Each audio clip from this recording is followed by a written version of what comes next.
അടുത്തടുത്ത് അറ്റ്ലീസ്റ്റ് കേരളത്തിലെങ്കിലും ഇന്ത്യയിൽ ഇസ്രായേലിനെതിരെ ചില പ്രതിഷേധങ്ങളും മാർച്ചുകളും മറ്റു കാര്യങ്ങളും നടന്നിട്ടുണ്ട്. വളരെ കുറവാണെങ്കിലും നടന്നിട്ടുണ്ടെന്നത് സത്യമാണ്. പക്ഷെ അത് നമ്മളെ ഒരു കോംപ്ലേസന്റ് ആക്കാൻ പാടില്ല. അന്തർദേശീയമായിട്ട് എന്താണ് നടന്നതെന്നും തീർച്ചയായിട്ടും അന്തർദേശീയമായി നടന്ന പല പ്രതിഷേധങ്ങളും, ഒരുപാട് പ്രതിഷേധങ്ങൾ നടന്നിട്ടുണ്ട്.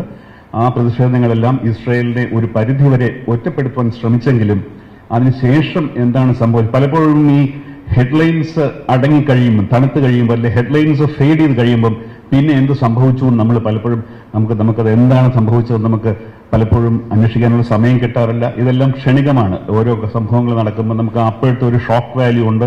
കുറച്ച് നാൾ നമ്മളത് പിന്തുടരുകയും പിന്നീട് അതിനെ ഉപേക്ഷിക്കുകയും ചെയ്യുന്ന സാധാരണ നമ്മുടെ മനുഷ്യന്റെയും മാധ്യമങ്ങളുടെയും ഒരു സാധാരണ നേച്ചറാണ്. അതായത് ഒരു സംഭവം കുറച്ച് കൂടുതൽ കഴിഞ്ഞാൽ നമുക്കെല്ലാം നമ്മൾ എന്തൊക്കെ പറഞ്ഞാലും, എത്രയൊക്കെ പ്രതിബദ്ധത ഉണ്ടെന്ന് പറഞ്ഞാൽ തന്നെയും വാർത്തകളോടും മറ്റു കാര്യങ്ങളോടും അതിനകത്തുള്ള എന്റർടൈൻമെന്റ് കോഷ്യന്റ് എന്നുള്ള അതിനെ നമ്മളെ ഒരു വിനോദ ഉപാധിയായിട്ട് നമ്മൾ അറിയാതെ തന്നെ കാണുന്നുണ്ട്. അപ്പോൾ 3-4 തവണ ഒരു വിഷയത്തെക്കുറിച്ച്, അല്ലെങ്കിൽ ഒരു 10-15 തവണ ഒരു വിഷയത്തെക്കുറിച്ച് കേട്ട് കഴിഞ്ഞാൽ പിന്നെ കേൾക്കുമ്പോൾ എന്തോ ഒരു മടുപ്പ് തോന്നും പോലെ നമ്മൾ, പ്രത്യേകിച്ച് ഇപ്പോൾ ഇക്കാലത്ത് നമ്മുടെ കൈവിരലിൽ വോട്ടിനേക്കാളുള്ള അധികാരമുള്ള സ്വൈപ്പിംഗ് എന്നുള്ളൊരു പവർ ഉള്ളതുകൊണ്ട് നമ്മൾ സ്വൈപ്പ് ചെയ്ത് പോകാറുണ്ട്. അപ്പോൾ കുറച്ചൊക്കെ അപ്രിയമായ കാര്യങ്ങളും കൂടെ, പക്ഷെ എനിക്ക് ബോധ്യപ്പെട്ട കാര്യങ്ങളാണ്, അതുകൂടെ ഞാനിവിടെ പ്രസന്റ് ചെയ്യും.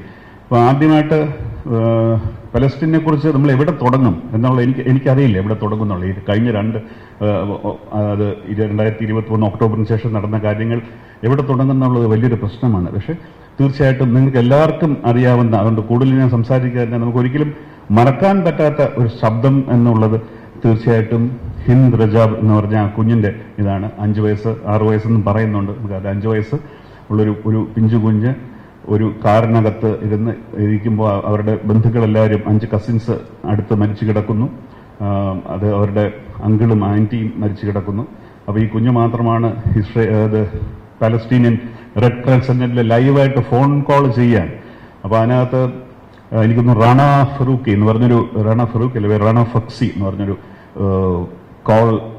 കോൾ സെന്റർ എംപ്ലോയി, അവരാണ് ഈ കുഞ്ഞിനോട് സംസാരിക്കുന്നത്. അപ്പൊ അവര് കോൺസ്റ്റന്റ് കുഞ്ഞ് നീ എന്താണ് കാണുന്നത്? അപ്പൊ ഈ കുഞ്ഞ് പറയുന്നത്, ഒരു ടാങ്ക് എന്റെ നേരെ നീങ്ങുന്ന എനിക്ക് കാണും. എന്റെ വളരെ അടുത്തൊരു ഇസ്രായേലി ടാങ്ക് ആയിരിക്കും. ഇസ്രായേലി എന്ന് പറഞ്ഞാൽ ടാങ്ക് കാണാം. കൊച്ചു കുഞ്ഞല്ല, ഏത് രാജ്യം, അവിടെ ഇസ്രായേലല്ല വേറെ ടാങ്കോടെ ഓടാൻ വഴിയില്ല. അങ്ങനെ അത് ഏകദേശം എനിക്കൊന്ന് 3 മണിക്കൂറോളം കോൺവെർസേഷൻ.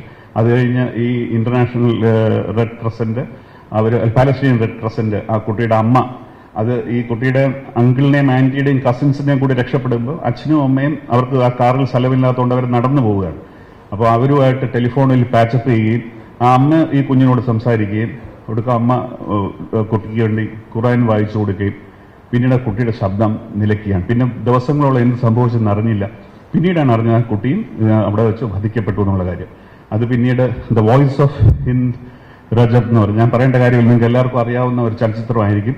അത് വെനീസിൽ അത് പ്രദർശിച്ചപ്പോൾ ഏകദേശം വെനീസിൽ ഒരിക്കലും സംഭവിച്ചിട്ടില്ലാത്ത 24 മിനിറ്റാണ് സ്റ്റാൻഡിംഗ് ഒവേഷൻ. അത് കണ്ട കാണികൾ എന്ത് ചെയ്യണമെന്ന് അറിയാതെ 24 മണിക്കൂർ അവർ എണീറ്റ് നിന്ന് കൈകൊട്ടി എന്നുള്ള ഒരു ഇത് 24 മിനിറ്റ്. അപ്പോ ചോദ്യം വരുന്നത്, 24 മിനിറ്റ് കൈകൊട്ടി വെനീസിലുണ്ടായിരുന്നവര് അവരുടെ കർത്തവ്യം, അവരുടെ ജോലി കഴിഞ്ഞു എന്നൊരു വലിയൊരു ചോദ്യം വരുന്നുണ്ട് അതിനുശേഷം.